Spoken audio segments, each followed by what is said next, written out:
নমস্কার বন্ধুরা, আমি নীলিমা কুকিং শো থেকে আজ বানাতে চলেছি। এই যে আমি দই ইলিশ দই কাতলা বানাবো।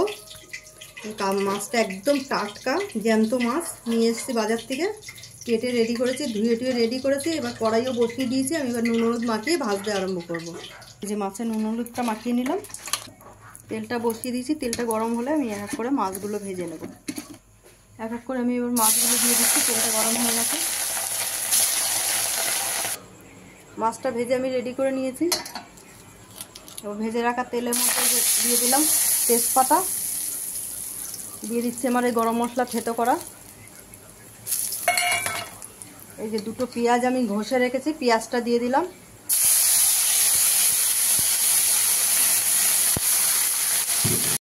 দিয়ে দিলাম 1 চামচ আদা বাটা,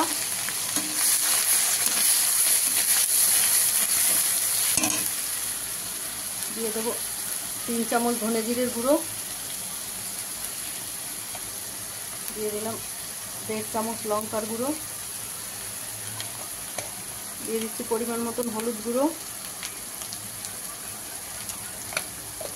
দিয়ে দিচ্ছি পরিমাণ মতন নুনটা,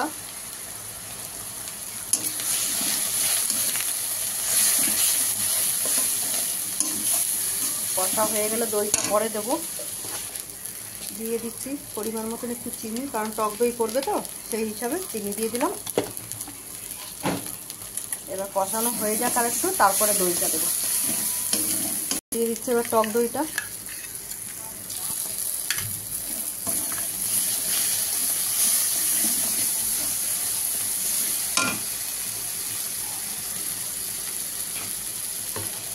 দিলাম এই টক দইয়ের সঙ্গে দিয়ে একদম জলটা, সেই জলটা দিলে কষতে সুবিধা হবে। এটা একদম টেনে তেল বেরিয়ে আসবে।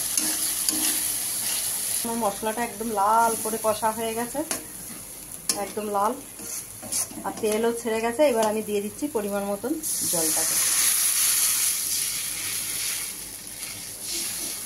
দিয়ে ফুটবে, তারপরে মাছটা দিয়ে দেবো।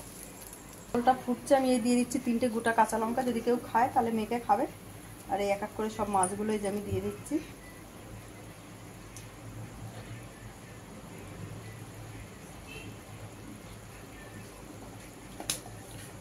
সব মাছটাই আমি এইভাবে আস্তে আস্তে দিয়ে দেবো।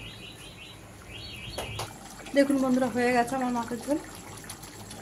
দেখুন বন্ধুরা, আমার দই কাতলা হয়ে গেছে। আপনারা চাইলে এরকম বাড়িতে আপনারাও বানিয়ে খেয়ে ট্রাই করে দেখতে পারেন। আর নীলিমা কুকিং শোটিকে আপনারা ইউটিউবে সাবস্ক্রাইব, লাইক, কমেন্ট, শেয়ার করবেন। আর ফেসবুকের বন্ধুরা আপনারাও লাইক, কমেন্ট, শেয়ার করে দেবেন। আর নীলিমা কুকিং শো বলে পেজ খোলা আছে, সেখানে ফলো করে লাইক, কমেন্ট, শেয়ার করে দেবেন।